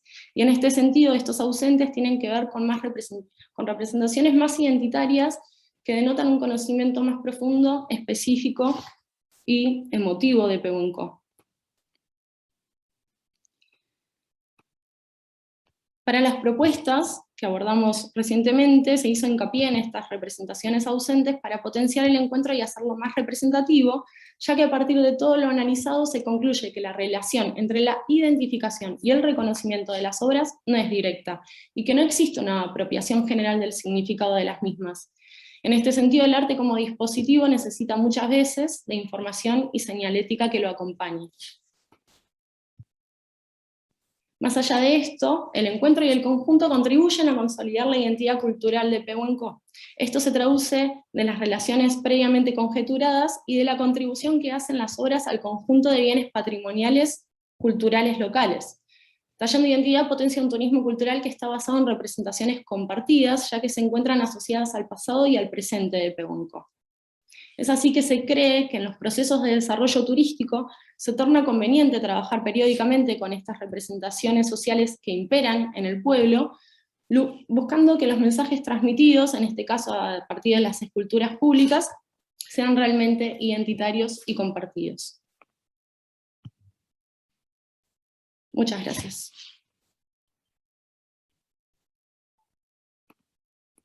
Bien, Elaine, muchas gracias por tu intervención. Muy interesante escucharte nuevamente. Bueno, felicitaciones. Creo que como pasa con el resto de las presentaciones, nos quedan un montón de preguntas para pensar o para reflexionar en torno a estos procesos, sobre todo el enfoque de las representaciones sociales que le han dado a esta investigación junto con tus directores. Creo que ha sido lo más innovador, un destino de sol y playa tradicionalmente abordado bajo esa modalidad desde el punto de vista de la investigación y se quiere con algunas propuestas de gestión, pero trabajando en este caso desde la tesis, con un cúmulo de lineamientos que has establecido, aborda otra arista poco trabajada que tiene que ver con esta cuestión identitaria, patrimonial, vinculada también al turismo cultural. Me parece interesante destacar que esto, bueno, cuando ya habíamos charlado, te lo había manifestado, que no solamente te quedaste con las representaciones presentes en torno a este proceso de gestión de estas esculturas, sino también que fuiste un poco más y analizaste aquellas representaciones ausentes, como denominan en el trabajo, con lo cual me parece muy interesante. Por ahí a pensar a futuro, en términos también de representaciones e imaginarios turísticos generados, sería creo que por ahí un campo fecundo para trabajar o profundizar la mirada de los visitantes, ¿no? Más allá de la mirada de los actores locales y demás, que se pueda trabajar desde el punto de vista desde la subjetividad. Creo que ahí tenés una arista o una perspectiva de trabajo muy interesante. Así que bueno, felicitaciones. Me gustaría preguntarte, para que pienses mientras empezamos a responder las preguntas del primer grupo, ¿cómo ves la posibilidad de desarrollo de estas propuestas en relación con la apertura que has tenido y el contacto que tenés con el ámbito público municipal y con la Dirección de Turismo de Pehuenco? ¿Cómo te resultaría este trabajo o la posibilidad de llevarse a cabo alguna de estas iniciativas que resultan muy interesantes, sobre todo aquellas que tienen que ver con la parte de difusión e interpretación de las esculturas, que por ahí es un reclamo que surge de los actores entrevistados y encuestados? Y Romina, bueno, ahora tiene otra pregunta que te la va a dejar por el chat también. Si les parece, vamos a comenzar con la ronda de preguntas. Chicos, si quieren pueden activar la cámara. Romina, no sé si querés hacer la lectura de aquellas que estaban destinadas al grupo 1. La idea es que puedan responder algunas o redondear con una idea general. Bueno, voy leyendo entonces las preguntas para el primer grupo. Karina Romero preguntaba, bueno, decías, teniendo en cuenta el enorme valor arquitectónico, histórico y turístico, y hasta un peligro para los transeúntes, ¿no sería posible iniciar gestiones en la UNESCO? La otra pregunta que también hizo Karina es sobre si una consulta popular sobre el destino final del edificio sería la solución más democrática. Yo les leo todas, después ustedes la van respondiendo. La siguiente pregunta era de Mónica Gómez, dice, siendo el patrimonio una construcción social con todos sus actores involucrados, me pregunto cuáles son los ausentes en la conservación de este edificio. Anto Romeo, las reformas interiores que se hicieron en el edificio, ¿mantuvieron las estructuras o cambió mucho? Y por último, Mónica Calzolari, ¿por qué no conservaron la entrada? ¿Por qué ese paredón? Esas son las preguntas realizadas en el chat para el grupo número 1. Bueno, con respecto a la primera pregunta que habla sobre la posible intervención de la UNESCO, creemos que no es posible dado que existe una larga lista de espera de muchos bienes, ya sea inmuebles, bienes muebles, naturales, culturales, que están esperando para ser tratados también, para recibir un tratamiento, y creemos que como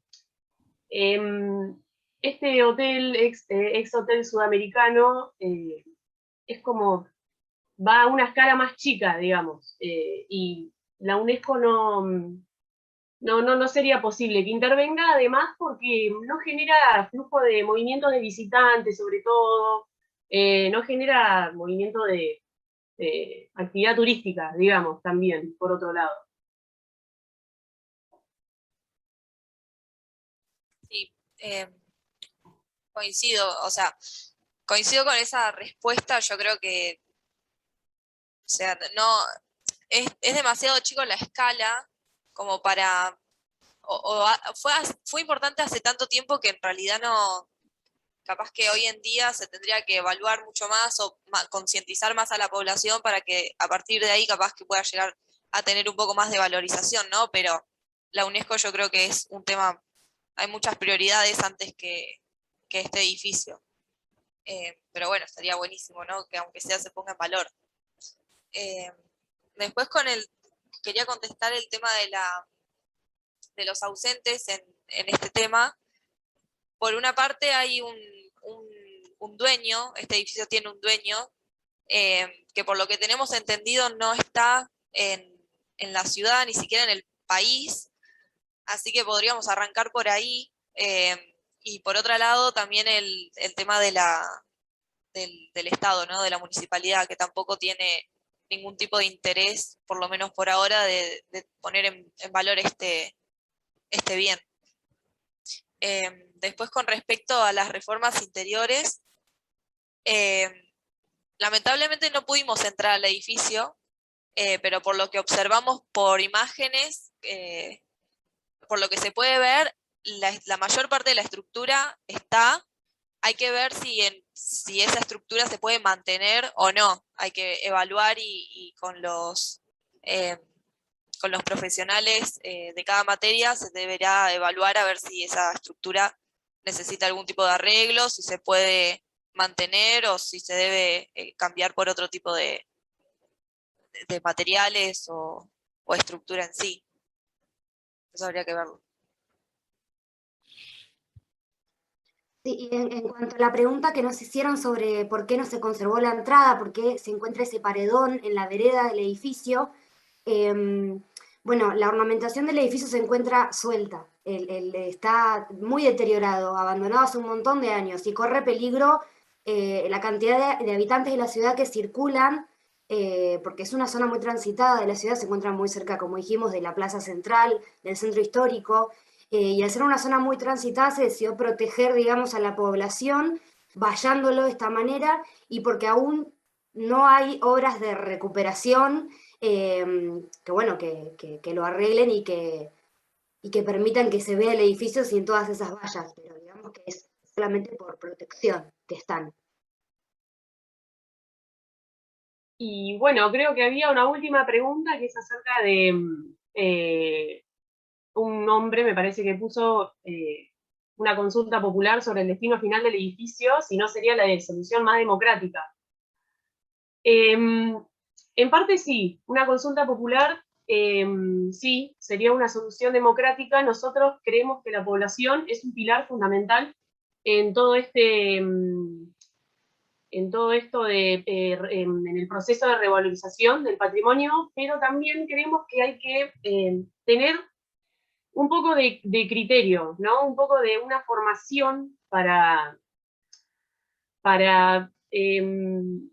como saber qué es lo que más, qué futuro le conviene al edificio, digamos. Como que hay que tener un poco de criterio común, sumado por ahí a una formación, porque si fuera por personas, por algunas personas, digamos, por ahí pondrían, no sé, cualquier otra cosa, y lo ideal sería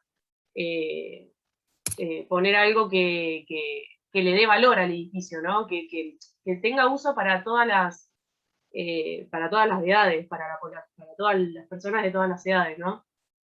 Un poco eso también. Claro, informar primero, o sea, hacerle ver a las personas qué era ese edificio antes, toda su trayectoria, toda su historia, y a partir de ahí consensuar, obviamente entre todos, pero ver distintas soluciones que le convengan a la sociedad en sí. Pero primero informar. Claro, sí, tal cual. Bien, chicas, muchas gracias. Sí, hay que destacar la complejidad que tiene este edificio en términos de propiedad, de dominio, de uso y demás. Es sumamente complejo. Por ahí también esta cuestión que mencionaban en una de las preguntas del chat de la posible declaratoria como UNESCO, como mencionaban las chicas y mencionaron a lo largo de la presentación, actualmente cuenta con una declaratoria a nivel municipal, pero para llamarnos un poco a las reflexiones, si con una declaratoria a nivel municipal el estado de deterioro es así y los actores no se ponen de acuerdo, ¿por qué complejizarlo aún más llevándolo a otra escala, ¿no? Que tiene que ver con otros procesos de legitimación totalmente diferentes, donde entran otros criterios de valoración, donde entramos a pensar en esos valores universales excepcionales que pregona la UNESCO, y no en todos los casos estas legitimaciones aseguran el buen final y el uso de estos edificios, ¿no? Por ahí un poco como manifestaban las compañeras del grupo, esto de pensar la patrimonialización en clave social más que en clave normativa, ¿no? Así que bueno, creo que han sido muy, muy claras las respuestas, chicas. Muchas gracias, les agradecemos de nuevo. Pasamos a las preguntas para el grupo 2, Romy. Dale. Bueno, pregunta Mónica, ¿quién cuida el lugar actualmente? ¿Sí? ¿Quién se hace cargo de la seguridad, digamos, del lugar? Y ¿cómo ven la posibilidad de aplicar las propuestas desarrolladas que expusieron hoy? Bueno, con respecto a la primera pregunta de quién cuida el lugar actualmente, el lugar lo cuida la misma comunidad de Faro. Es más, por ejemplo, si alguien tiene interés de ir a visitarlo o lo que sea, visitando cualquiera de las casas de los habitantes de ahí, que son muy pocos, alrededor de 20, 30 habitantes, cuando cualquiera va a una de las casas de ellos y ellos mismos te acompañan, ellos tienen la llave del lugar, te acompañan hasta la estación, te dan un recorrido, te explican, así que son ellos mismos los habitantes de ahí los que cuidan el lugar. De hecho fue nuestra experiencia propia cuando fuimos a visitar el lugar, fue así como nos recibieron y los mismos nos llevaron, nos dieron las llaves, así que son muy abiertos y es la comunidad, digamos. Esa por ahí es una de las diferencias con lo del hotel, que como que son muy unidos, entonces también es muy fácil que como que todas las cosas que ellos se propongan, no hagan, al ser muy unidos es muy fácil lograrlo. Es más, hasta nos confiaron la llave, ni siquiera fueron, nos confiaron la llave y fuimos. Claro, justamente nosotros, en realidad nosotras dos somos de ahí, de Dorrego, entonces bueno, por eso también era más fácil la situación. Y bueno, y eso también lleva a la respuesta de cómo vemos la posibilidad de aplicar las propuestas desarrolladas. En este caso justo hay facilidad en aplicarlas, además de que son propuestas sencillas, no son muy ambiciosas, pero hay facilidad porque tanto el municipio está muy comprometido con esto y la sociedad también. Entonces, teniendo un municipio comprometido y una sociedad muy comprometida, se hace muy fácil aplicar este tipo de propuestas y ellos son muy abiertos a todo, van para adelante, tratan de buscar actividades siempre para Faro, entonces bueno, por eso mismo las propuestas serían fáciles de aplicar. Más que nada lo que nosotros... Ay, perdón. Dale, Ro. No, que agregando que nosotros las propuestas las construimos, digamos, en base a los deseos que ellos tenían, y por ahí esto de los emprendimientos, por ejemplo, decían, bueno, muchos chicos acá tienen emprendimientos y demás, bueno, hagamos una feria para que se junten todos y puedan venir de la zona y que se hagan ahí, entonces por ahí vimos qué necesitaban, qué funcionaría para ellos, o en qué se coparían, entonces por eso también tendrían aceptación más allá de poder llevarlas adelante, porque no tenían gran complejidad en cuanto a una infraestructura necesaria, por ahí también eran aceptadas por ellos, ya que mucho tiene que ver con sus propuestas. Bien, Nosotros lo que chicos. agarramos para la revalorización, digamos, es más que nada lo que le dé la visibilidad, por eso es lo que habíamos detectado, pero en realidad ya estaba medio todo solucionado. Era solamente como visibilizar.